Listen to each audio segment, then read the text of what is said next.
Okay, my name's Fiona Alston. As you can hear by my accent, I'm Scottish. You may think I'm Irish, so I'm a little of both, so that's pretty fine. much the same thing. Yeah, I'm a Celt. Anyway, I am a freelance journalist. My job, mostly my, I can't see what she's saying on the side, sorry. Mostly I am working for Irish media. I write business, technology, innovation. I also do some kind of human interest stories. I also write defense tech, and that is based here in Estonia. So if any of your PRs from defense tech, please give me a shout, because this is a new gig for me. And I also write for some European outlets, namely Euractiv, and that's in advocacy. So a lot of that is through the advocacy lab there. Okay. Tarmo, it's your turn. Võtan nüüd pisar pakkasse. Don't make me answer. Okay, I will not. Tere, my name is Tarmo Virki. I've been in the media industry since probably from the time when some of you were not born. So I started my career in 1996 in PRtips and worked in PRtips for about 6 years or something like that.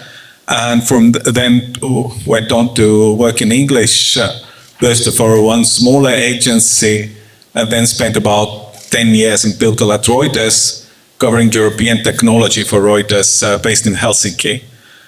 For the last 10 years, I've been involved in the Estonian startup scene, building a bunch of the failed startups, doing communications for startups, and yes.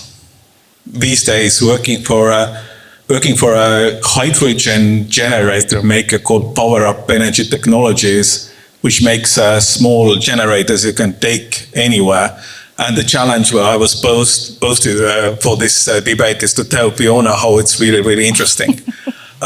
So basically, my media background is mostly in English, mostly global.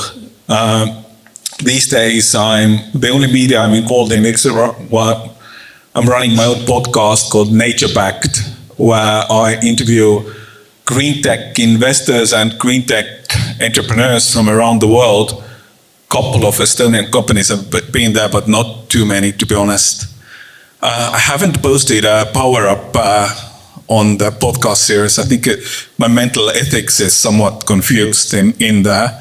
And I think when talking about the journalist ethics is one of the challenges, also really confusing place for me to be here inside the PR News offices, which is looking at the world around us, it's really confusing place mentally for a journalist.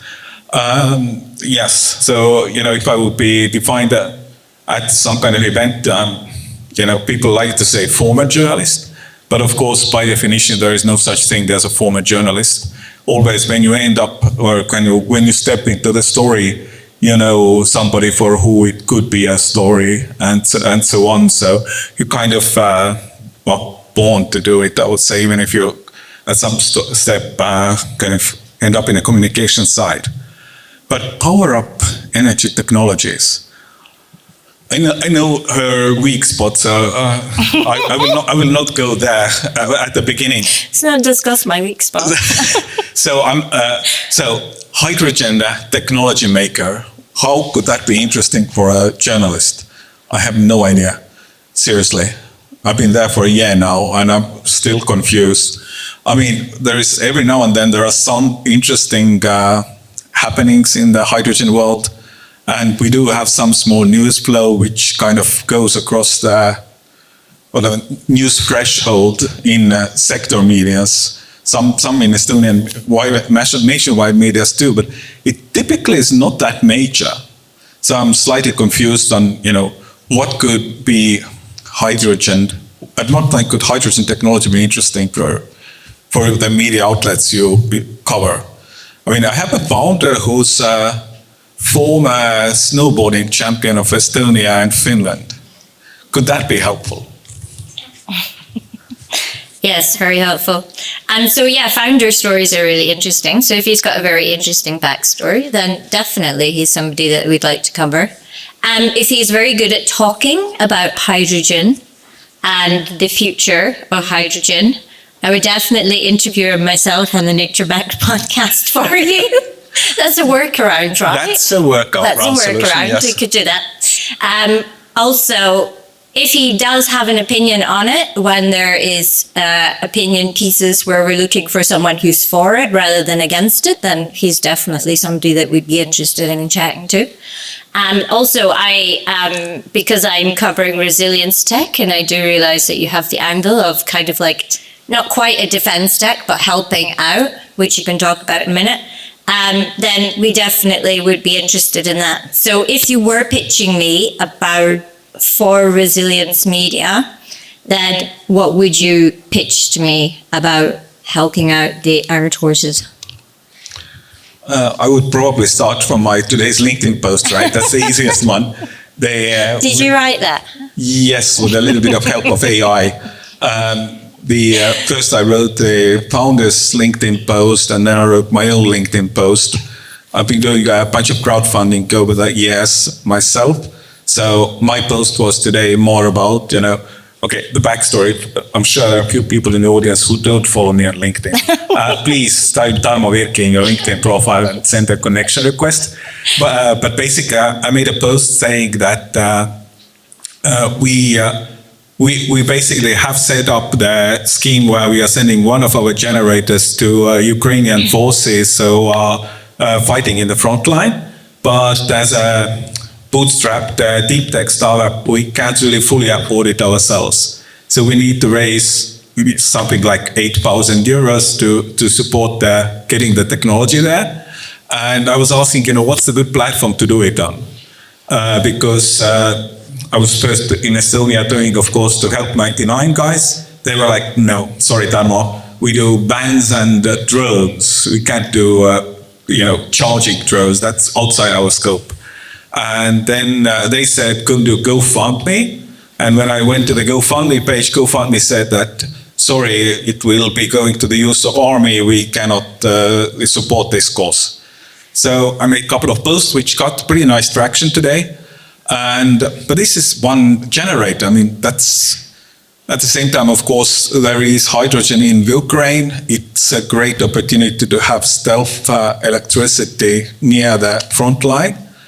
So that could be a case, absolutely, with the first generator making it there, and then the story of how people were actually using it and how they were benefiting from it. You just mentioned another interesting point there, though, is like where do people do GoFundMes for? I'm using the brand name GoFundMe. Sorry, for crowdfunding. But yeah, for crowdfunding, how are they? Where can people do it if they're doing something for defense or for the armed forces? Because there's been a lot. I know, obviously, when the war kicked off, I remember I'm talking about the war in Ukraine. I remember in Ireland, we had a lot of GoFundMe for families coming to Ireland, helping people getting out of Ukraine and coming to Ireland and stuff. So they didn't seem to have a problem with that. But yeah, where can I? So that'd be an interesting line. Yeah, I think we fall into that kind of challenging part because it is for the army, but not vans or drones. Of course, if you want to do, fundraising for rockets, that's probably a different case. And therefore, the bigger platforms, there are for the bigger cases, there are logical platforms in Ukraine, like United 24, I think, also one of the largest ones, but their projects are like in millions. We just want a few thousands, which is, a bit. I think the solution is Hawaii. So if Tarmo's LinkedIn page says tomorrow that we're launching a Hawaii campaign, please go and support. And so they did have another idea through Tech Refugees. I'm not sure if you guys know who Mike Futcher is, but he started that up obviously when Ukraine war started, but he also has done different other countries when there has been issues in other countries. So yeah, that would be a good place to start with him. Maybe he would be able to, because I remember getting some funding before for Ukraine through some Irish tech founders. And that, again, it can't go towards weapons, but it definitely can go towards, I don't know, like medical supplies or getting people out of the country. Are we done here? Or electricity. I mean, I think we are. Where should we go with the story from here? Danielle, you have probably a list of questions, as I remember. Herbie the boss. Yeah. It's really sensitive, this one here. You're like Britney now. I know. That was... So, the idea here was for them, Tarmo was pitching something to Fiona, and just before we move to the panel itself, I just wanted to ask if you guys have any takes on what they just discussed. Anything? Or if someone wants to pitch some ideas, that's also welcome. I mean, she actually writes about something, so that could be actually useful. Yeah, or if you guys have any takes on exactly what they talked about now, like anything that you could think about for your next pitches. I mean, my key point is that journalists typically are humans, and you can actually discuss with them. I think that's the key tip which many young communicators are often challenged with, right? Yes, I agree.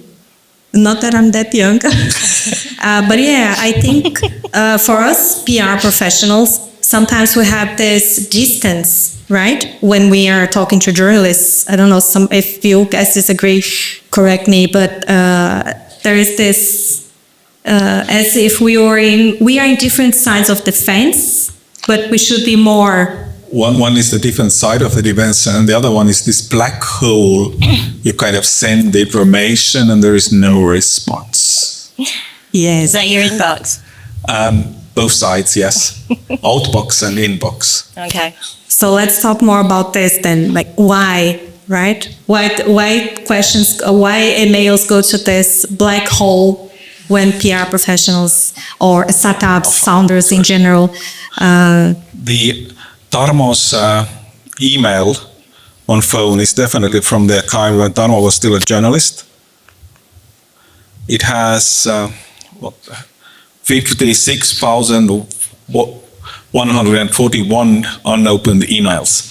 And I think it's really common for journalists because they are, overwhelmed with information. Sometimes when I do presentations about the kind of journalist's life, I have a picture from young Tarmo in the newsroom, so it was years and years ago, decades ago, when there was like 5 different screens, 3 keyboards, and a couple of phones on a table. So basically, already 20 years ago, 15 years ago, you were fighting the overwhelming amount of information, and just getting noticed is really, really challenging. And now it's even worse. Right? Sorry? And now, these days, it's even worse. I would guess so. I'm not in the newsroom. I don't know, thank God, or not. You're still receiving Of course. Every now and then I do still receive pitches. I do still receive press releases from the lists. I have not been able to unsubscribe because, 56,000 of them there. I don't go through everything. Talking about this amount of emails that you have, I believe Fiona also has a lot of... I just want to cut in here and say, by the way, I don't have my phone on the table. Why? But if you check my emails, my email hygiene is a lot better than that. And I've probably got like 50 or something like that. And on a Friday night, when I'm finished all my jobs, I think we've already established I have like 6 million different jobs. On a Friday night, I will sit really late and go through all my emails, and then that might be when someone's getting an email back. And it's probably going to tick them off a little that they're getting it on a Friday night late, but at least that's my time before getting back to people. And if you do send me a pitch, as long as it's a reasonable pitch or it's something that wasn't just a spray and pray, I will get back and either say, yeah, we'll run with this, or can you give me some more information, or else I will get back and say, no, I'm sorry, this is not for me. So, and it might just be that one line, no, I'm sorry, this is not for me. And it's not because we're being rude that we don't give you our like story or how our week was. It's just, you know, we're doing that to everyone. So yeah, that's how my emails are. They're not as bad.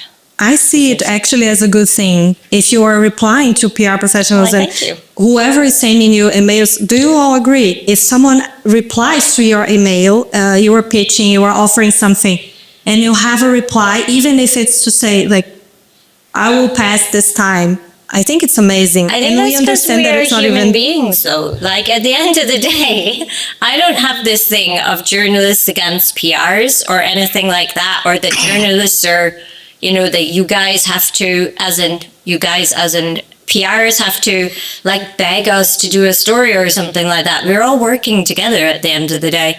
And I know how frustrating it is when I'm pitching to an editor and they're not answering my emails, and it's kind of hurtful. Like, it really is. Like, it's hard at the end of the week when you have thrown 3 or 4 pitches in and you've done follow-up emails and nobody's gotten back to you. So I know exactly how you feel, and I don't want journalists to feel like that. But like I said, if you're throwing me out a spray and pray, so that's not the one that says, hi, Fiona, or, you know, how's your horse? Always talk about my horse. He's amazing. And I'm going to answer your email and be like, oh my God, he's great. Do you want to see some photos? And here's like a couple of videos. And I'll probably do something like that. But at the same time, if it's a personal email, I'm going to get back because you took the time to email me personally to ask me about something. But again, if you just clicked a button on some kind of CRM, and it luckily came up with my name, because sometimes things mess up and I get like, hi Mark, how are you doing? Then I'm not going to answer those as much, and they might just get a quick, unless I want to use them, they might get like a quick delete out of my inbox, because why my email hygiene is so good. But yeah, I think personalized emails and knowing your audience as well, like knowing my audience, like don't pitch me something that I can't pitch to another editor or that I don't ordinarily cover, you know, that kind of way, because it's just not going to work. So that's how I keep my emails down. Could I ask a question? Yeah, of course. I held out voice, so how to write a subject line in order not to get one of those unread emails? Can I say how long did you do that? Well, yeah, so one thing that I've got to say, and like I said, I'm probably a little bit easier going than some journalists, but don't do that thing where it goes RE and the wee dots and then something, so that it makes me think, oh, they've replied to me about something, and then I'll click in there and that'll be your first email to me. And I'm sorry, but that's going to tick me off because you kind of duped me. Do you know what I mean? Like, so yeah, I would say not to do that. But yeah, I think that you have to get to the point of who you're doing. Definitely don't write language like world's first or groundbreaking. Revolutionary. Like, yeah. Oh God, don't use that word. But yeah, because stuff like that's not going to pique our interest. But yeah, I would say, I don't have a good example, but I have examples of what not to do, I'm afraid. But yeah, definitely make sure that it's a catchy headline, like a title line, just getting straight to the point. And if it's for a specific publication, like I said, Resilience Media or Image Magazine would be like Women in Business, something. Resilience Media obviously would be Defense Tech or Security. Then maybe say it's for that publication as well, which makes it's easier for my inbox, but also if I'm looking for something for that particular publication, then I know which emails to open. What about you? Something that sparkles your eyes when you see a subject. My eyes really sparkle on the corporate emails. But basically, I think the key point here is that cut the bullshit. And the classical tell the story like you would tell it to your grandmother, or Yes. Typical journalist is not aware about your industry jargon, your software, new whatever programming languages. We have no clue what you guys are doing. I mean, typically, just like you would tell it to your grandma. It's the classical Estonian media lesson. Also, I think. There is some grandma somewhere in Otepää, I don't know where the Estonian media is writing the stories for. Good one. Any questions for now? Please, if you have any questions, just raise your hands. I mean, next to the subject line is probably the post Kate from TechEU did today about the pictures. Oh, yeah. Pictures in media are horizontal by definition. I know many guys, you probably built something for the Generation Z who lives on Instagram, but media needs horizontal pictures. And the better they are, the better for your company. I mean, I also regularly fallen into this trap. I remember last winter I was helping one Estonian deep tech company. Knowing I often speak about the importance of visual presentation of your company, but then when I sent out the press release, then the next pop I was like, you should have attached the picture. Where do I have the picture of?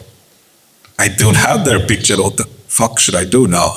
I mean, that's, typical one.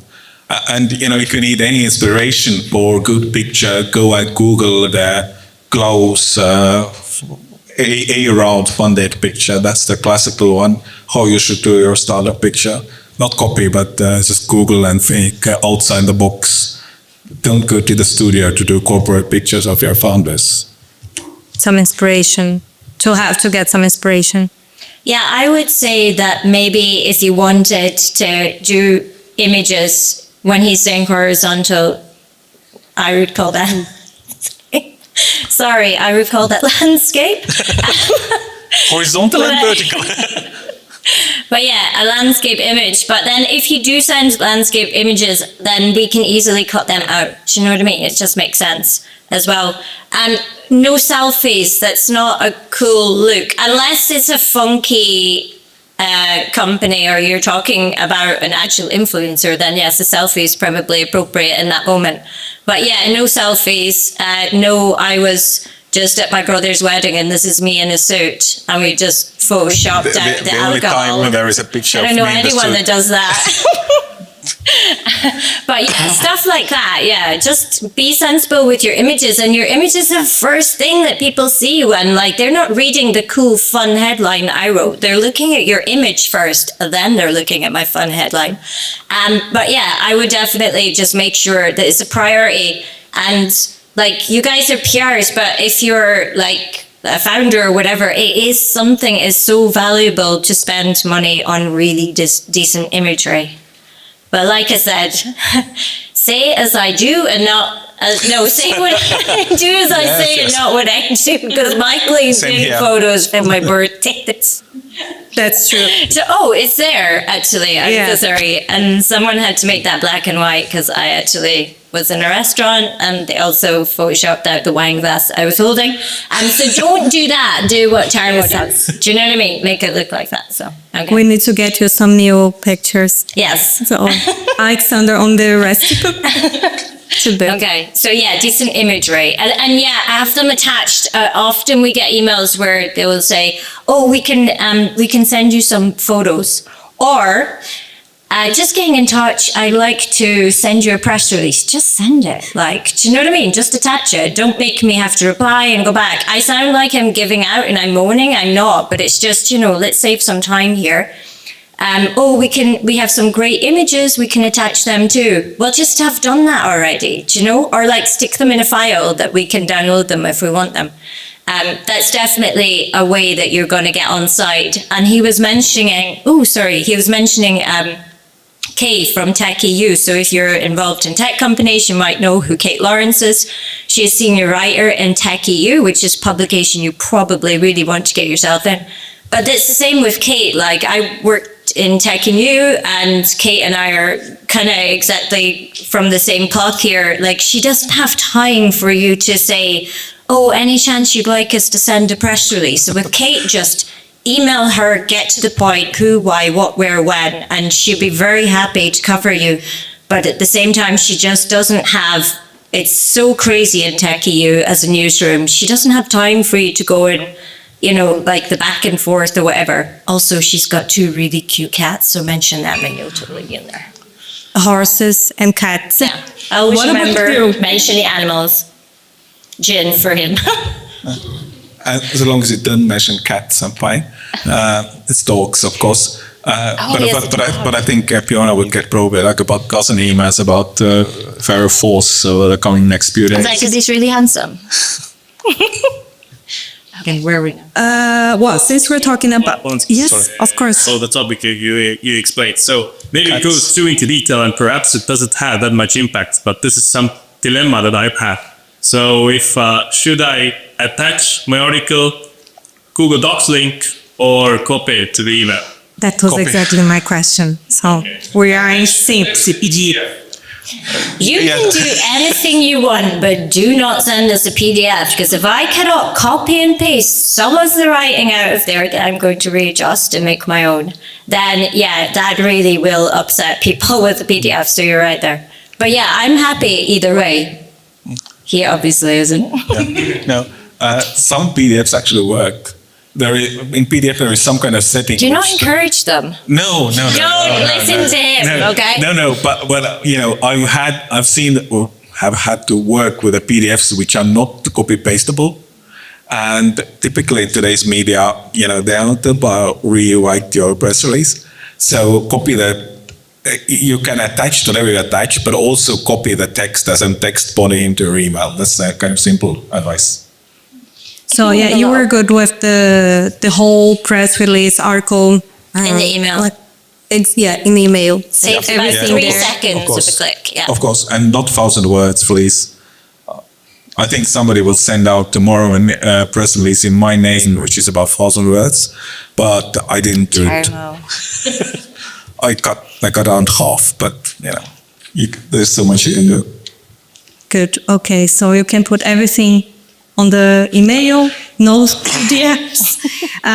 Well, you also mentioned on this subject thing about this weird words, revolutionary. So which brings me to the AI content, generated content. So what is your opinion about professionals sending you?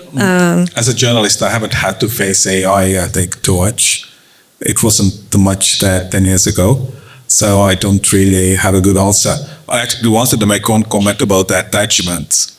Don't go overboard. I mean, typical news outlets are actually publishing only online, so they don't need pictures of 10 megabytes or 20 megabytes or, you know, whatever. I think typical photos enough for the news media is, you know, less than 1 mega. I mean, maybe 1 mega is good target those when you attach pictures to releases. But on AI, maybe Fiona, you have better answer. I mean, as a journalist, I haven't faced really the dilemma. I'm just, using it as a PR professional on a regular basis. Way too much, I know. Me too. I think all of us. Well, my question is, can you spot when you receive... Does it matter? Well, but... Does it matter? I'm just going to say, by the way, on the images when he was saying most publications, but do read your publications, because I write for the Irish Times Magazine. back home, which is a broadsheet newspaper, and we will always put in a tune when we do your article. And articles always will appear there if it's a business article. I also write for, and do not judge this title, the Irish Farmers Journal, which has got the biggest readership in Ireland, actually. So I have a good story for we you. always have really great. I actually put Estonia and sauna. What's this? The smoke sauna. I did a nice story on Estonian smoke sauna. But yeah, those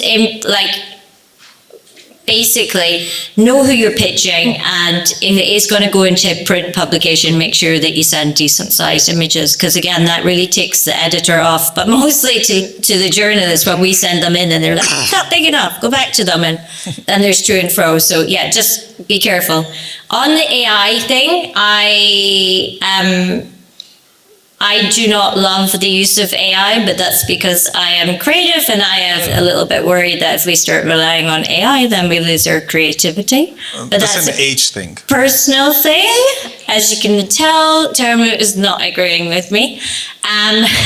But yes, I can tell, obviously, if certain things come and they'd be written by AI. Because again, they're saying, you know, like it's groundbreaking, it's revolutionary, although you probably know that language yourself anyway. But yeah, there's certain things that they say, or, you know, once in a lifetime, or the world's best, or something like that. So the way I see it is, like, if you sent me something that's AI generated and you didn't put that much effort in, why should I be bothered about you guys? Do you know what I mean? And I know that that's not a very nice thing to say, but like, I am, everything that I write myself. And On a typewriter? on a typewriter. You know, I've got like this feather that I write it, and then stop it. Okay, no, everything I write it myself, and then the only AI I use is Otter to transcribe my interviews. So, and I hope to remain like this for quite some time. I know that you use AI, that's why his LinkedIn post about the event from Always Better Than Mine, by the way. But yeah, I don't know, it's kind of personal preference of the journalist, really. But at the same time, it's only if you just copied and pasted it and didn't read through it and tried to make it sound like a human voice, then it's going to be obvious to us. But I mean, by all means, use it to write a press release and then go through and put in your own language, you know? And I do know that in the likes of TechEU as well, that they get a lot of those AI generated ones as well, and that probably wouldn't go down well there either. So yeah, maybe just like, there's no harm in using it. I'm just saying, skip over and like, it's human to human. We're all humans here. You know what I mean? You're not sending it to a computer. So, you know, like, treat us with a little bit of respect. You're going to totally disagree with me here. I think it's not very powerful when we actually send it to a computer. And partly we are today already sending it to the computer. So it could be the AI generated stuff, which is actually moving to the computer to read and publish. So I'm sure there are already a bunch of the websites which just publish this stuff. Maybe edit. Not you, not journalists as such, but you know, hey, you can go to the PR News website, buy content, upload it somewhere, and it gets published somewhere. Yeah, the news wires, I guess. Yeah. Yeah. Well, I think you would go like both ways. You write and AI polish, or AI writes and you polish, right? Like, Yeah. you could go both ways. Yes? Hi, I'd like to talk about new practice, and that's something I struggle with. For founders to understand what really is newsworthy, and like when you can think of like the times when you're pitching the news you receive, do you already to maybe something there to highlight like what works better? Just like it's a wide topic, but I think newsworthiness is a thing that as students don't really understand people here. Are you founder or are you PR for founders? She's marketing. Yes. Yeah, PR marketing. Okay. Yeah. For me, that's one question always, like, why are you emailing us? Why are our audience interested in this? So I think for me, I always, when we're talking about founders, okay, and I write about tech founders a lot, I'm always interested in their story, their why. And I think that's the most important thing, and trying to get that across in your first couple of paragraphs. Because at the end of the day, it doesn't matter what your technology does. I'm sorry, this is not a newsflash to anyone, but sure, there's probably 10 other companies doing exactly the same as you. And if they're not, in 3 or 4 weeks' time, they're going to be doing exactly the same as you. So we are talking about the people. And even when it comes to tech, okay, if it's super fancy tech, when I say fancy, I'm talking about like if you're doing quantum computing, then something like that might be newsworthy on its own. Or like if you have done something revolutionary or groundbreaking, but it actually is, it's not just the same as somebody else is doing it, then that is worthwhile chatting about. But actually what we're looking for is the why, the story behind the founders, and make sure that they know, like have them prepared when we're having conversations with them, that they know that that's what we want to know. Like they're not pitching us. And I think a lot of people make this mistake, especially founders, particularly when you meet them. So have them prepared when they're going to like events. Often what happens is they're pitching us as if they're pitching an investor. We cannot give you money. Like, it's not happening. I don't have 2 shillings to rub together. Why do you think I have 5 million jobs?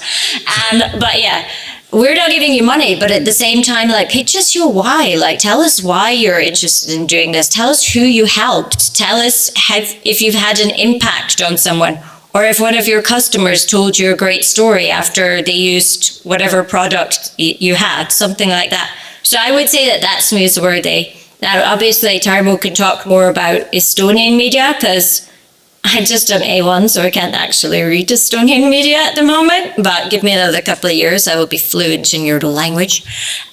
But yeah, when it comes to like the stories that I'm putting in the Irish media or in like Tech EU or in any of the European publications that I write for, then yeah, that's the most important thing for me is why are you doing this? Like, that's a very good answer, actually. It's rarely ever in Czech. It's rarely ever at the TV, but yeah. Okay. So I'll give it back to Fiona, right? No, you talk now. I'm done. The newsworthiness, few different angles. I totally agree with the actual stories why. At the same time, if somebody is just sending out a press release about why they are building this, I mean, it could end up in a nice article about what they're doing, but I think rarely do. My background is in kind of classical news media. And, latest Estonian endeavor was a year I spent in Estonian niche publication of Fiona in Äripäev. Basically, I think Estonian media is, we have so small medias in this country that, anything your company does is probably newsworthy for them. You hire the new sales lead or new marketing manager, it's probably newsworthy for them. I mean, they might skip it, but in general, it's not really a challenge locally. But at the same time, you have to understand that you might have worked 2 days on this story, which has 12 readers.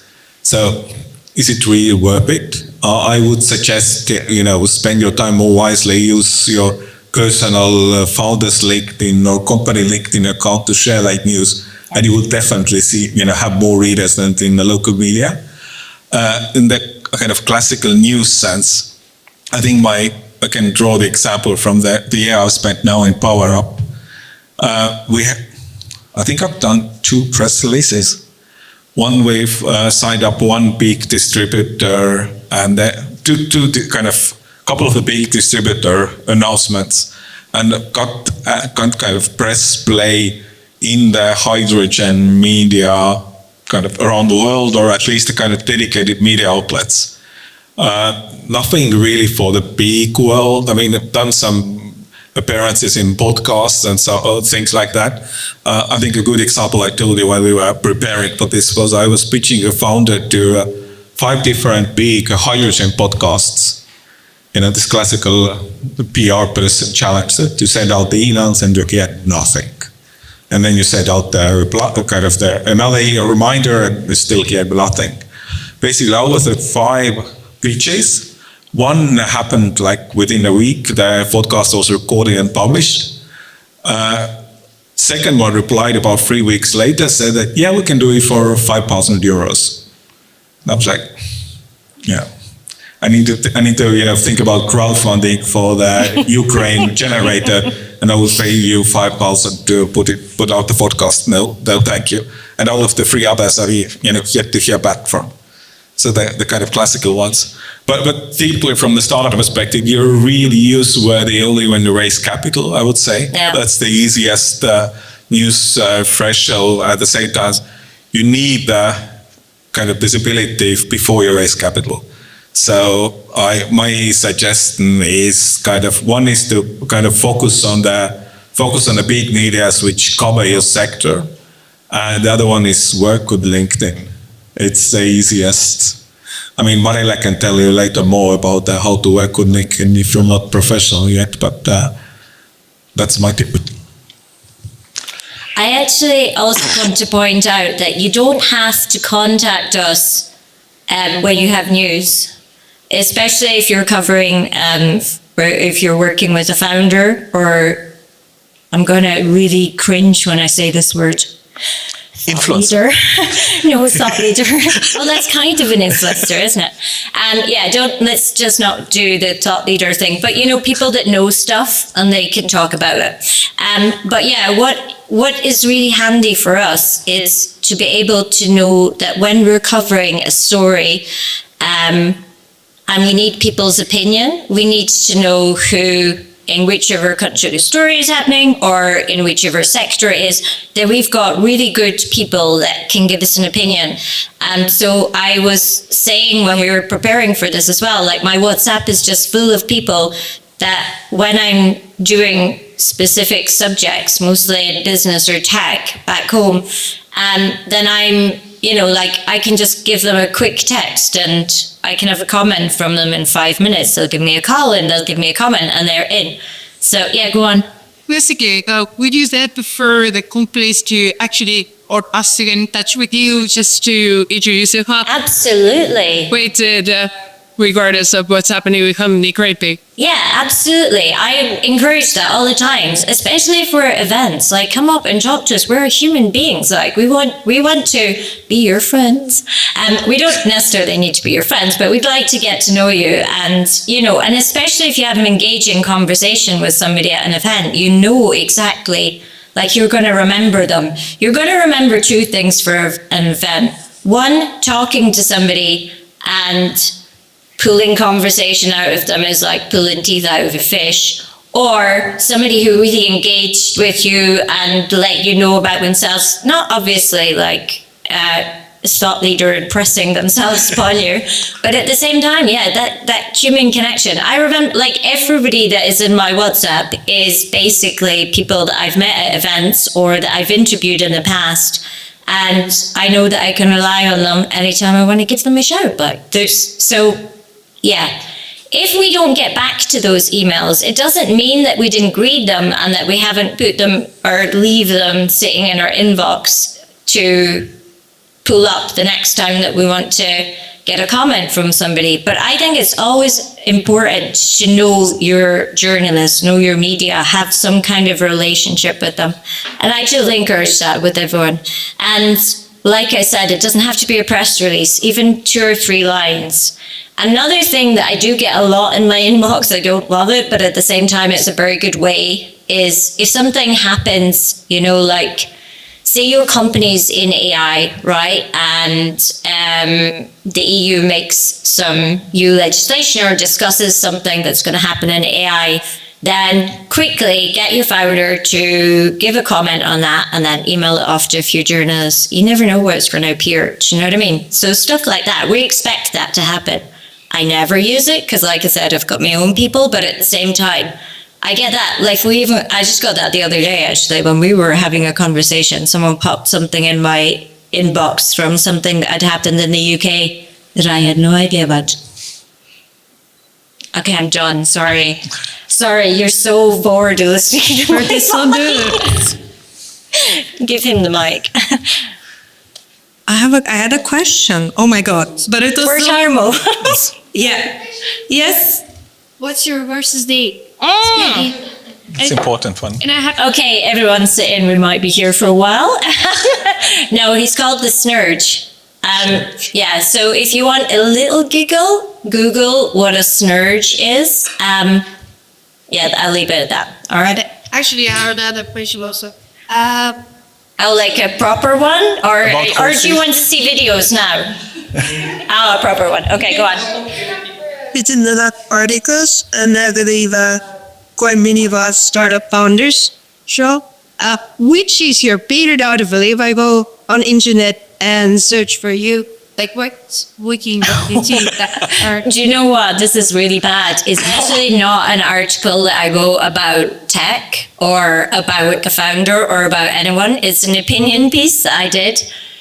none of you are going to find this entertaining, but during COVID, in Ireland, I write for the Irish Times, and one of my editors asked me if I would write this piece, an opinion piece, just to kind of, was more to provoke a reaction, and it really did. I actually have saved one of the horrific comments that someone wrote to me in my phone, and I just check that every so often to make sure that, yeah, I'm on a level. If I'm never acting the way he wrote, the horrible thing he wrote about me, then I know that I'm doing okay in life.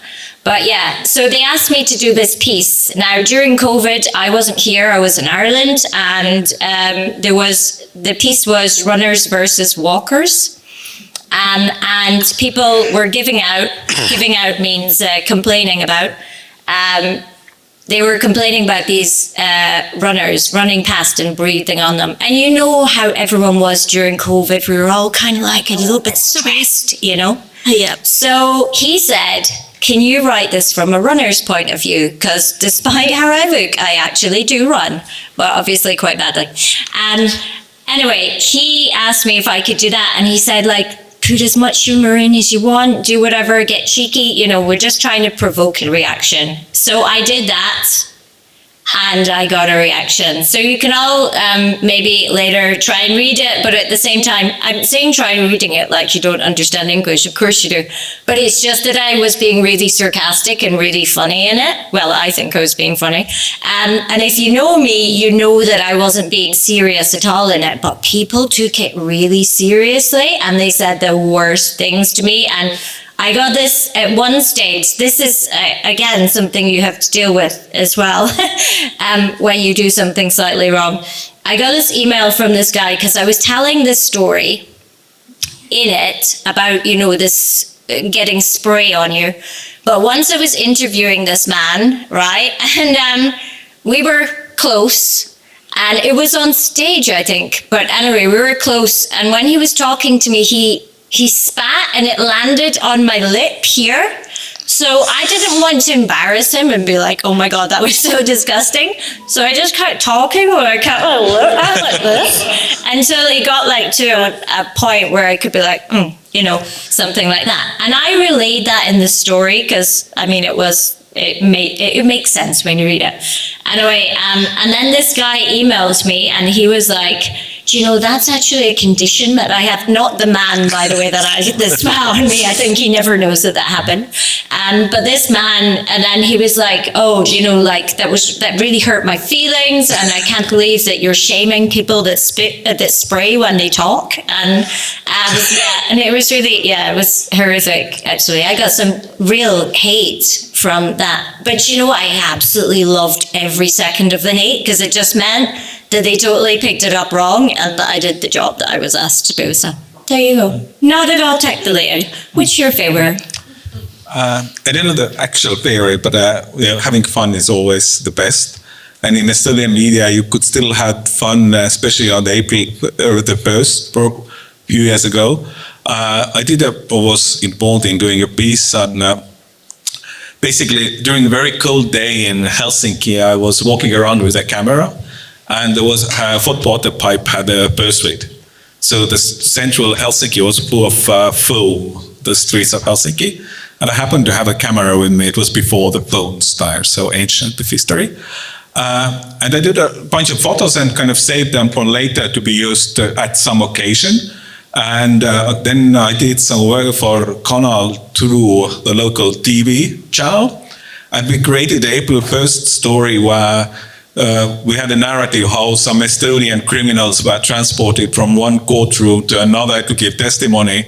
And the other Estonian criminals exploded bombs in downtown Helsinki, and part of the town have been evacuated and so on.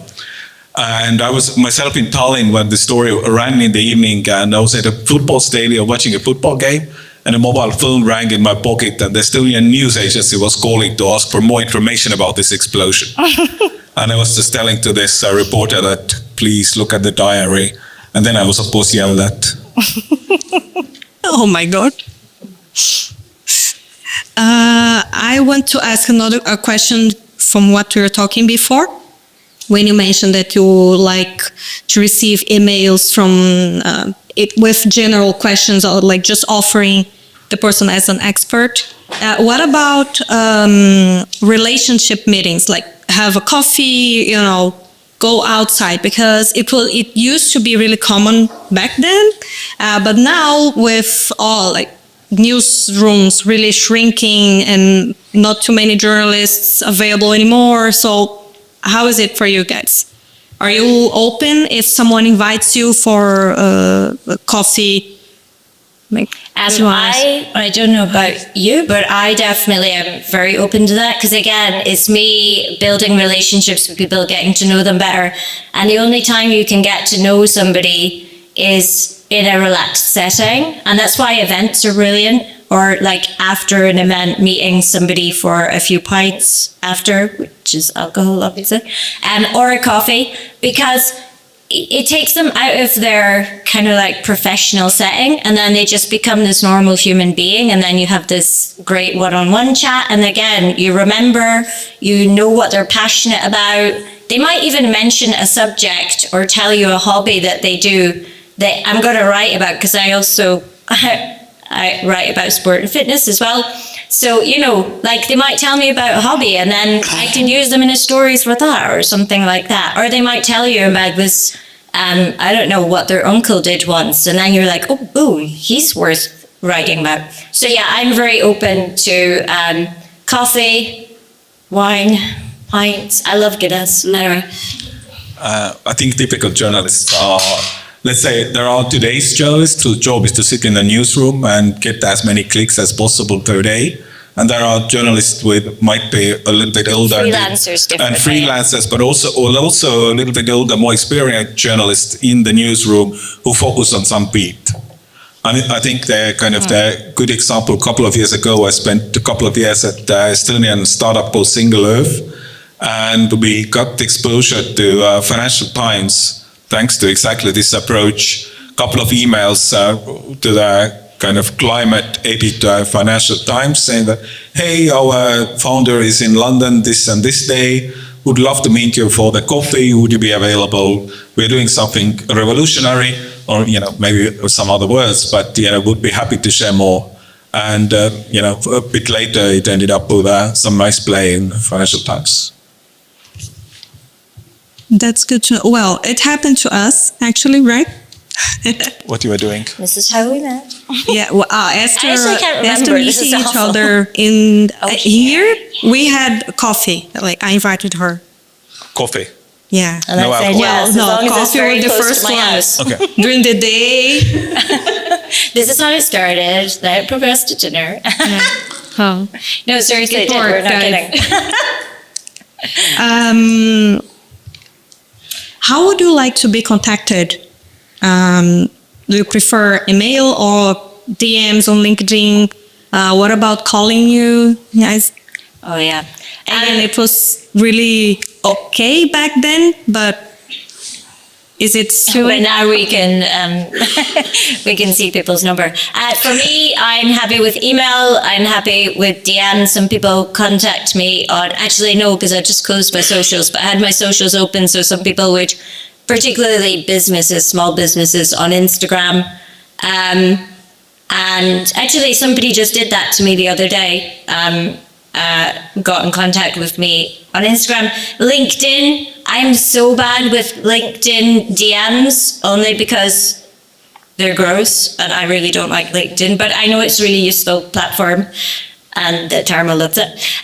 But yeah, so I will look at some of my LinkedIn DMs, but it's probably quicker, or WhatsApp, really happy. And yeah, if you can get a phone call, then I'm kind of happy with that, but it's probably better that you are doing something like sending a text first and saying, I sent you an email about this, can I give you a quick call? And then you call, because we all screen our calls, don't we? I mean, who doesn't? And especially as I'm using an Irish phone most of the time, so if somebody's ringing me from Estonia or Latvia or Lithuania, then I think that they're probably trying to scam me or something. Not that I think anything bad about you guys, it's just, you know what I mean, like it's a foreign number. But if it's, basically, that's how it was. What about you?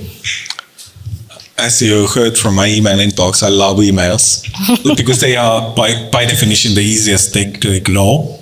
And I mean, as a journalist, you kind of love that. Actually, I do know most of the stuff which is in the email. I just don't open it. And it works as a great archive. Oh yeah, I do that. And I think that archive thing also functions very well on the emails. Like, here I have a great hydrogen specialist. Whenever you come across the hydrogen story, he would be happy to give a comment. Then you go to your inbox and you check hydrogen, right? That works. LinkedIn messages work reasonably. All the messaging platforms are a little bit challenged because there is just so many of them. I know some journalists want to be contacted only on Signal. And will I really go and download Signal to send one contact request to a person? Exactly. For the defense tags. And all the crypto people are on Telegram. So for those you have to go to the Telegram and so on and so on and so on. And basically there's just way too many, typically. I gave up finally Twitter. I was really happy last winter, kind of closed the account, deleted the 6,000 contacts from there. It was happy moment. But you're okay before deleting it? You're okay receiving DMs on Twitter? When I was more active as a journalist, yeah, of course. Yeah. Question? Yes. Sure. Can you share some other good, maybe evergreen or universal or something that other startups can use for some narratives? So you explain founder why. I think this is something that each of us can get started with, and also you explain fundraising. This is something that you can easily get. Are there so many other founder why is a little bit slippery road, I would say, because some of the founders will start to figure out what's the why, which would be interesting, and that's That's our job, though, to suss that bullshit out. To judge that. It is. Yeah, but there's a bunch of the founders who will try to be, or founders plus PR person will try to create the founding story, which sounds good. Yeah. And of course, in some medias, it will eventually fly, even though it might be total bullshit. Yeah. I don't remember from the top of my head any as an example, but I'm pretty sure, on a regular basis, you kind of come across those. If there is a software which makes sales process 2% faster, I couldn't wake up to, build something like this, but it could be $1 billion business. But if somebody has a great founding story, how this was their life mission, I just fall asleep. I remember being at some of the startup wise guys batches years ago, doing the comms, mentoring sessions there, and asking at first, so how many of you guys do B2B SaaS? And of course, in the startup wise guys in the early days, it was everybody was putting the hands up, and I was like, tough run. So typically the B2B SaaS and all these kind of things are really difficult to sell to the journalists because they are really, really boring by definition. It's so much easier to sell stories of companies which actually do something real. Like typical crowdfunding projects are real physical products because it's so much easier to tell to the people what it is. They can, buy it and touch it and feel it. Very rarely you see on crowdfunding projects which are actually some kind of early stage SaaS software startup. There's been a few, but not too many. Sorry, what was your question? So yeah, and now the founder wise also now crossed out. So now I always have fundraising. No. The fundraising. So can you give me some Don't other mind him. ideas that everybody can use? Don't mind Tarmo, but a couple of the simple ones, which is key hires. Yes. Early stage of the company, you will hire some key people who will have some interesting background. It might be a little bit hidden. They might not want to talk about it, especially if they're engineers. But, as a comms founder, PR marketing person, you just, drag it out of them or drag it out from their LinkedIn profile. Then big deals, which are really important for your company. This is what I've been trying to do with a Power Up. The big European or global distribution partnerships, which could be actually like game-changing, good words, for that company. try to show their significance. It could be worth putting out to the world, and it could get some play in the dedicated media. I think these are the key tips for the early stage. I mean, on the founding stories, I have no idea why our founder actually founded the company. I mean, he was doing research in that field. I'll find out when I interview him for an interview. Yes, a challenge for you. But you know, the founding stories. I mean, trying to get something interesting out of those founders. They might have been doing something interesting before that, or they might have an interesting hobby. I mean, you know, when I joined PowerUp, the guy was not talking about him being the snowboarding champion at all. Months later, I found it out in some of the internal posts that somebody found a picture of him with a snowboard. Of course, I started to drag it out because it's interesting. Yeah, about the founder stories, I think doesn't necessarily have, the why is so important. And like I said, we can hopefully cut through some of the bullshit that goes out there because they read this interesting founder story and they were like, oh, let's try and make our story sound like them because they're really cool or something like that. And that does happen a lot. It actually happens surprisingly a lot in small business, but I think that's because when a small business gets massively successful, then everybody's like, oh, I want to be like him. We have this couple called the Happy Pear Brothers. Definitely welcome to Google that if you like. But they're a small business, or were a small business. Now they're a medium business in Ireland. And a lot of people then, when they started to get successful, they came to me with the same kind of stories of them. And then you're just like, I'm not that interested in knowing. And also, do they look like Happy Pear Brothers? Because those guys are doing handstands by the sea in their shorts all the time. Anyway, moving past that, what I wanted to say was interesting backstories of the founders. Like, what were they doing before they founded the company? And that mightn't be the why that they're doing it, but were they doing something random? Like today, I interviewed a woman who, bear with me, used to clip my horse. So she shaved my horse. And I've known her for a few years. She used to be his hairdresser, and now she is the only company in Ireland that are manufacturing, by way of China, robotics for lawns and like your floor cleaning robotics, kind of like Roomba style stuff. I mean, how cool is her story? Like, she spent her years going around different errands, shaving horses and making them look nice, and now she is like an owner of Ireland's own robotics company, and I think that that's really brilliant. So that's why I interviewed her, also because she's a friend of mine, but mostly because that's why. And again, our relationship built up. This is an interesting thing as well. Our relationship built up that she knew that I was a journalist and did some kind of writing because of the contact of us chit-chatting while she's clipping my horse all those years ago. And when she started the company, she contacted me. And she said, is there any way that you can help me with some media? Do you know, like, she was looking for advice. She wasn't looking for me to cover her, but for advice. And then I gave her advice on stuff like that. I connected her with journalists. So we're not only useful for what we can write, but I don't know if you're happy to do it, but I'm really happy that if you want an intro to another journalist or you want advice on where you could pitch, if it's not to me. I know that we're saying that we're busy, but like there is 24 hours in a day.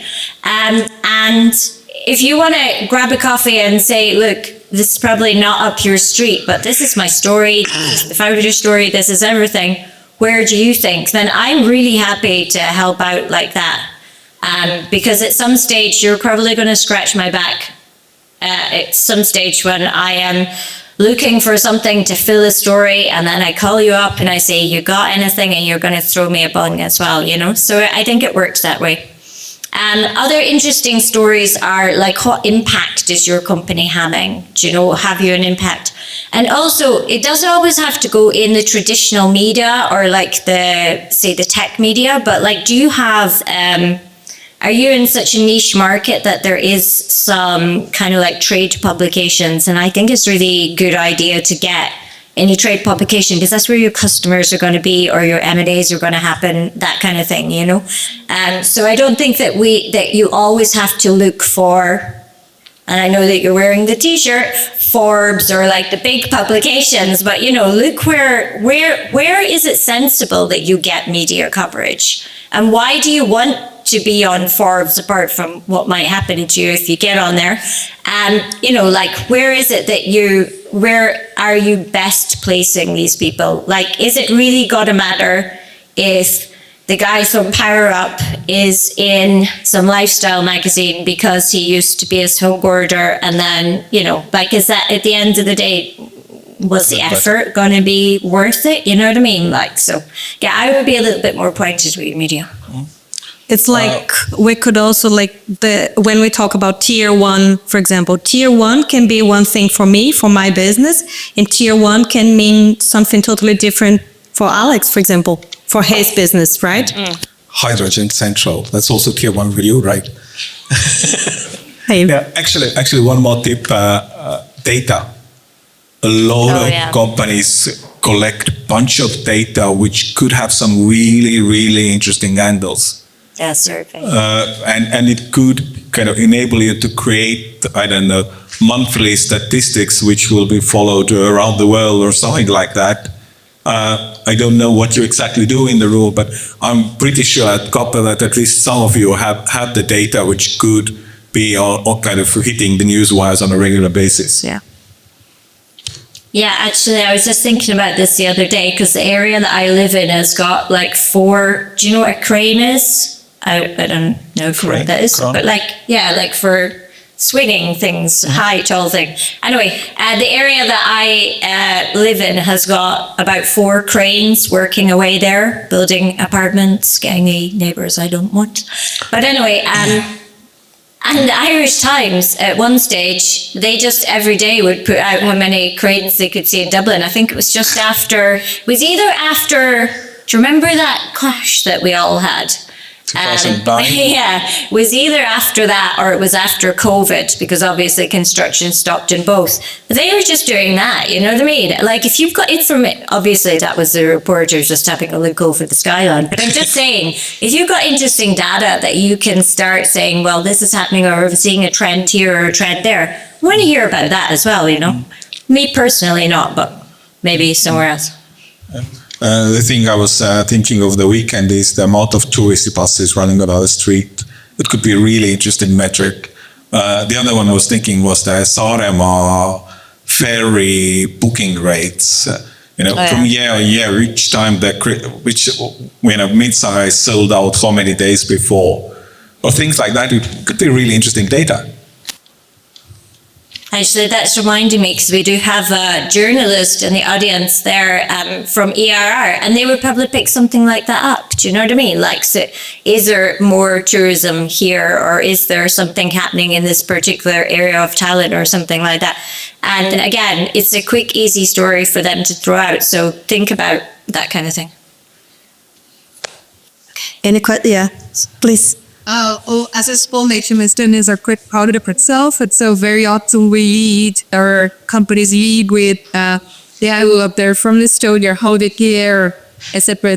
Is there anything where you see this could be not good path to hire in Estonia, especially because, we're next to Russia and whatnot, but would you see that being a thing that could be used in because we mention it way too much. That's myself. I'm right. Could we? You guys are amazing at marketing. I'm not going to lie. Sorry? You guys are amazing at marketing. I'm not going to lie. This is why I'm here. You sucked me right in with all these, I interviewed a guy a few years ago who, I'm going to embarrass myself now. I know his name is Sin, because I've learned how to say that now. And he was, I think, the head of innovation in the government here or something a few years ago. Lovely fella. And he completely sold Estonia to me. I was interviewing him for TechEU years ago, and he just completely sold Estonia to me. You're so good at marketing.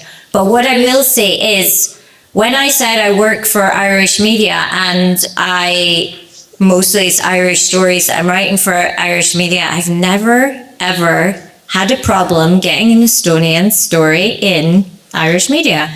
And why is that? First of all, last year I did defense tech, and I'm not going to say I laid on thick, but I definitely think the starting line is something like the Baltic states with the aggressive neighbor or something like that, because we can sympathize towards that, you know what I mean? And we have a lot of, so the war is definitely something I'm not saying you can play on, because I don't like to say that, but at the same time, your neighbour is probably something that gives Estonia a little bit of an edge, particularly in Ireland. We have a lot of Ukrainian refugees in Ireland. And you have a crazy neighbor, right? We actually do have a crazy neighbour. Thankfully, I don't think he can swim our distance, but at the same time, we have two crazy neighbours, because on the other side, I'm British as well, which is in Scottish, not British. So anyway, but yeah, so I definitely would play on that. And then like Estonia, like your agriculture, there's some interesting parts of the Estonian agriculture that definitely leads to some of the farming publications as well. So yeah, and then your sauna culture and the cool stuff that you do. I think like you have an interesting story here where I want to say that one of your government ministers, I could be lying here, are they like a DJ? Is she a DJ or something like that? I mean, hello, like open with that. How cool are we? You know, if you're trying to get something in a culture magazine or something like that. I think that that's really cool. But yeah, I know what you're saying, because like I said, the marketing here in Estonia, but like play on it to other countries, because Ireland loves it. I've never not been able to get any of the Estonian pieces. I wrote one about me living over here and said really nice stuff. But yeah, I definitely think so. What about you? As an Estonian, I'm probably slightly more cautious. And I do agree with you that sometimes Estonian companies play a little bit too much. It doesn't really matter eventually. But, you know, and I try to be somehow, I mean, I have to check, you know, where is Estonia in the latest press release I wrote. I mean, it probably did start with Estonian startup. Maybe, I have no idea, up to those. But yes, I try to be, you know, it's normal part of life. It's not, you know, newsworthy of itself. I have just remembered another way to guess, just talking about that. But yeah, I think it's important to bang on is probably not the right way, but yeah, mention the Estonian thing. Another way of getting into being in touch with us so we know that your company exists as well is if we're doing like 10 best startups in Estonia, or 10 coolest startups in Estonia, or 10 best AI startups in Estonia, something like that. And then if we know that you're in our inbox, now I am probably different than a lot of other people, but if I'm ever doing a listicle, I make sure that I know the company that I'm talking about. I make sure that I've at least contacted them, know that they exist and that they're not just like something on the internet. But yeah, that's a really good way. And again, that is why you should be banging the Estonian drum, because the more people are aware of Estonia outside of Estonia, then the more they might do oh yeah, something's really exciting's happening over there. Like, in fact, yesterday I got asked, they're going to bring a load of Irish journalists over to Estonia. I won't mention the company, but they're bringing the Irish journalists over to Estonia to see something over here. And I mean, that's cool. The other thing, again, about Estonia, cybersecurity. Like, we always have an Irish delegation coming over 2 or 3 times a year is to learn about your cybersecurity in this country. Do you know what I mean? Like, you guys are like top dog in Europe. I record all my interviews, and at the end of the interview, at the beginning, I'll say if you say anything that you're uncomfortable with, then just let me know while we are talking, because I'm going to listen back to it, obviously, and I'll figure that out. And then at the end of my interviews, because obviously probably quite a friendly person, as you can imagine, and we're probably going to go down 6 rabbit holes while we're having an interview. And you might tell me something that afterwards you're like, geez, I really hope she doesn't print that. Then I always ask at the end, is there anything that you're uncomfortable with or that you said that you don't want printed? And then it's in the recording. Because we're not here to catch you out. I mean, some might be here to catch you out, but I'm definitely not here to catch you out. But what I will say is, so I obviously write for different publications. When it comes to resilience media, I just did a piece about an Estonian startup, and they were allowed to see the piece before it was printed, but only to fact check. We wouldn't be changing anything unless it was anything incorrect. I actually had a spelling mistake, so he changed that, which was good. But yeah, so we would do that, especially in resilience media, because we do realize that we're talking about some very sensitive subjects. I have an editor in the Irish Times that has said to me in the past, if they wanted to see it, and they're hassling me about it, and I go to my editor and I say, then he'll say, just tell them to go spike it, which is the polite way of saying what he said. And also I usually, my retort to people is, we're writing about you and not for you, so you're not paying for this, then yeah. And if you really want to pursue that you see it before it's written, then yeah, I will get it dropped or something like that. But I have also written commercial pieces, boo, on the bad side. And when it's a commercial piece and somebody is paying for it, then they get to see it again. And usually what will happen then is they'll take their quotes and then they'll send the quotes back, and it'll sound like a robot said the quote when it wasn't as cool. Quote is the one that we pulled out. But that does happen. And then for your active, because I write in the advocacy lab there, and just to educate you, the advocacy lab is like, it's usually I'm interviewing activists or something like that about animal welfare or something like that. Then they all get to see their quotes, and there's quite a few like MEPs that you'll be interviewing and stuff. They get to see the quotes and check. I send the context, but I don't send the article. And yeah, that's how it works, really. One question. So, what is not a commercial piece? Yeah. How to politely and effectively ask for a hyperlink? Oh, well, I'm going to do that normally anyway. I think it's really rude if we don't. You know what I mean? Like, we're here to, well, I am But here it to really support you. depends on the media, I would say, Yeah. and the journalist. I mean, Yeah. from the news media, never. Yeah, like no if way we're to doing ask a it. startup one, though, you're definitely going to hyperlink a startup. Probably in resilience media, the hyperlink that one. Yeah, as well. probably, yes. But yeah, I'd always do hyperlinks.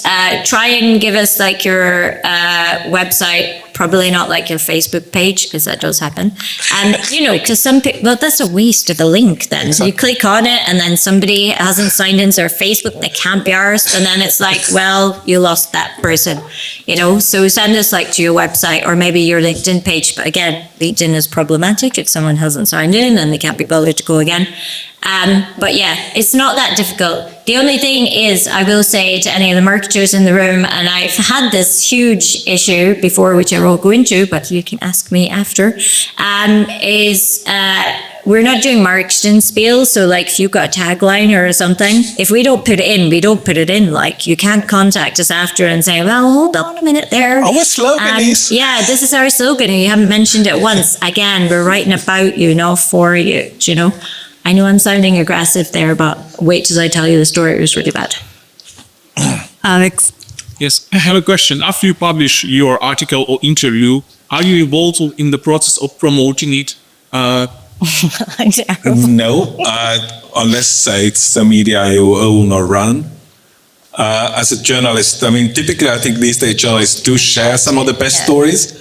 But I think that's a tip for anybody in the room to actually share the stories written about you.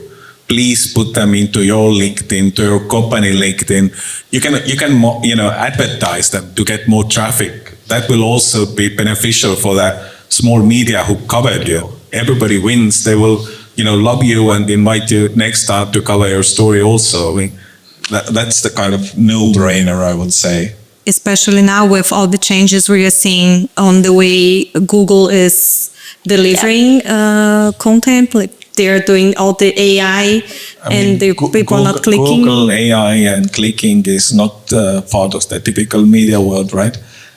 But it drives traffic. So, and we for have a journalist, seen, it typically doesn't really matter. They want Not to do for the the good journalists. story. You need a click if you pay for it. not for For the the journalists. actually earned media. But what about the media outlet itself? We have seen so many people being let go, being made redundant. And we know one of the reasons is exactly because the amount of clicks dropped significantly since they started showing all the answers through AI, right? So I think what you said, sharing whatever is published about you on your social media is also a way to help with the clicks somehow. And just on the sharing, I just felt like I was caught in the middle of something there. Just mom and dad are fighting. Just on the sharing, on LinkedIn, I'm terrible, so apologies if I do ever write about you and then don't share it. I'm really bad. I just hate LinkedIn. It's so stressful, isn't it? I just want to write it like I'm talking to you, and then apparently that's not what you meant to do on LinkedIn. But anyway, on the sharing, there was a thread the other day on LinkedIn. When I say the other day, that could be between now and 6 months ago. But yes, there was a thread where a journalist was like, "Oh, I really hate it when I see that they've tagged the journalist that wrote the piece. It really makes it sound like as if I don't know, like they were paying them to do it, or they were mates, or they were something." And I'm just going to say, as a freelance journalist, I don't give a shit what that guy said. Like, at the end of the day, if I were you, I would really appreciate a tag or tag the publication, but most of the tagging I do. Because as well, like, my boss is going to see that, hopefully, or the publication, and they'll be like, "Oh, people actually like Fee. That's really great. We'll keep her on," or not move her on for somebody else. But also, just it gives us visibility as well, because like at the end of the day, we're a small business, or we're a startup as well. Well, I'm probably older than a startup, but yeah. Yes, we are. Being in the paid media house, talking about earned media, the third channel, owned media. I do think Estonian companies had too little of owned media, because it's really, really simple these days to actually own a media, to launch your own podcast, which might be rebranded a little bit.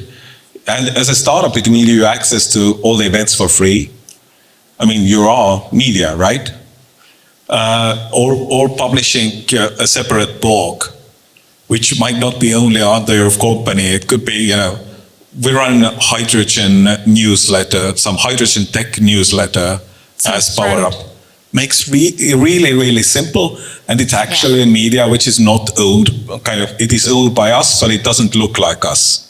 Kind of gives a little bit more credibility. Yeah. Yeah, and the newsletters, they're becoming really common and really a thing, and people are starting paying to be able to read the whole content through this Substack. Yes, Substack. And the other part is, of course, I want to reach the level where I can send to the competing company an offer that, for 5,000 euros we can, publish your content in our newsletter, right? Of course. Well, It's just sitting there in your inbox for the day that you can do that. Anyway, more questions, please. And if not, yeah, one there. If I'm gonna send a press release to journalists, should I take the one journalist, or should I just send it to possibly to all the journalists that I can reach? So that would be called a spray and pray. And I would say, this is another thing that we didn't cover, is exclusivity. And giving exclusives when to send it. as well. When to send it. And when to send it. So obviously, if you've got a press release, say we'll talk about funding round, because that's the easiest thing to talk about, right? So if you are sending a press release out as a funding round, let's say you have some tech company or whatever raised 1 million.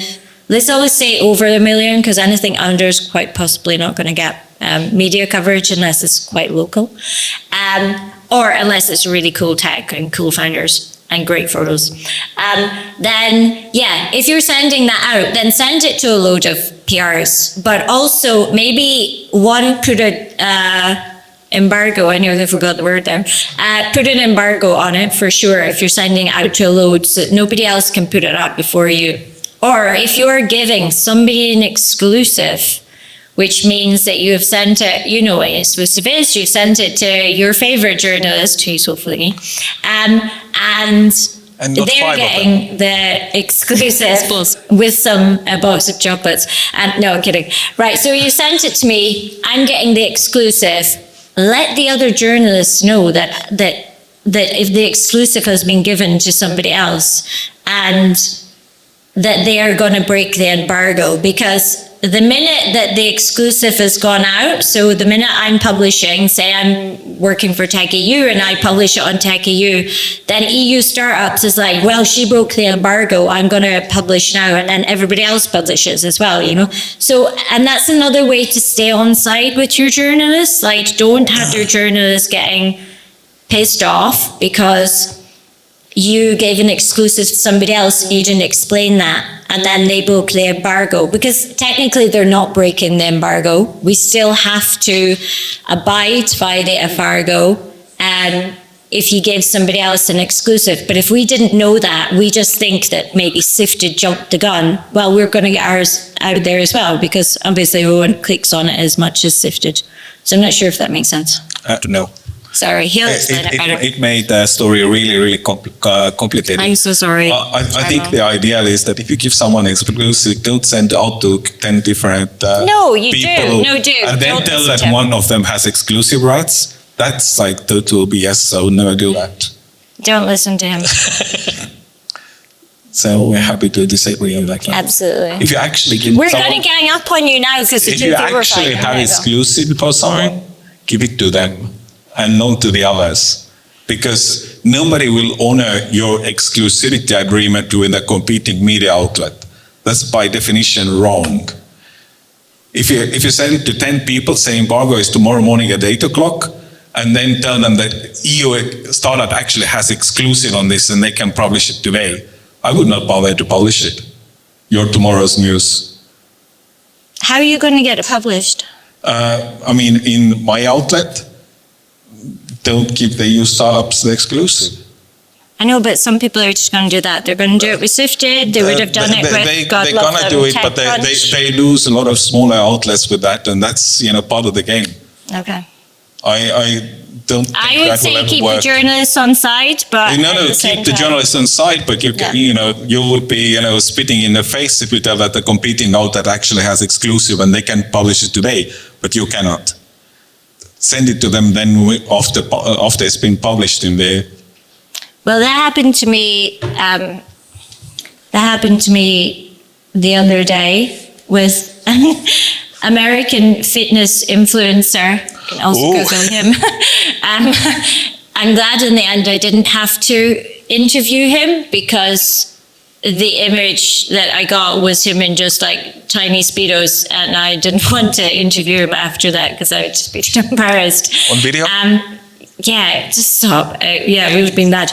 But anyway, I didn't take the exclusive was given to another publication. I'm talking like a big publication. And then the publication that I was working for, they ended up doing a podcast. Actually, that would be interesting to watch. But yeah, so maybe, like, I can agree with what Tarmo is saying here, but I just think it's better to be open and honest with your journalists, because I've been in this situation. I didn't say not to be Where- open and honest. I know, but at the end of the day, you're still allowed to give someone an exclusive and expect another publication to publish your press release. And we're talking a funding round, Tarmo, like, that's Whatever- people's bread whatever and big butter. news. So what are you going to do? You're going to give it to Tech EU, and then the EU Startups isn't going to print it? Oh, Yeah. we're fighting. Yeah, Nice. yeah, absolutely. Okay. I mean, I would not be that that's petty. I mean, or send it to both of them with a comment of the embargo at this time. Because, your startups would not publish it if you tell them that the TechEU has exclusive, they can run it today, and TechEU can run it only tomorrow. I mean, Yeah, but you're no, going to it's not going to you work. may get like a long form article from Kate if you send it to TechEU. EU Startups isn't going to give you that. You may. But still, EU Startups will it's your publish a choice. press release. And not if you tell them that the TechEU has exclusive. Because especially if you say they Let's be honest, Sean's about that now. Yes. We're arguing here. And I will say with your press releases, make sure that you send them out, especially if you want somebody to publish it and send it out 3 days before. And don't send us a press release the night before and say, oh, it's embargoed till 8 o'clock tomorrow. Oh, and also we were discussing this the other day and not fighting about it. And we were talking about the times that you put on your press release. Make that just bleeding obvious to us, because it's really difficult doing the mind mathematics of what time we are allowed to publish the piece. It can get 6 very a.m. confusing. London. Yeah. Oh, London is good time. You moan about it. London is time 6 a.m. London, not 6 a.m. 06 GMT or BST or CTE or whatever they have of the abbreviations. Try to avoid those funny things. Put a town name there. If it's an embargo for a certain time, then put the town, which town it is in. Not some weird abbreviation, because then people start to think of where's the southern town, does that include us? Absolutely. Or- At 8 yeah. o'clock. Yeah. Agree. In the morning. So I think we're done. Yeah. Any other questions? We are happy to continue discussion over coffee or whatever is left there of the drinks. Exactly. So, After we've gone for a flight. Sorry. Thank you. Tarmo and Fiona for all the insights. I think It was really nice. It gave us a lot to think about.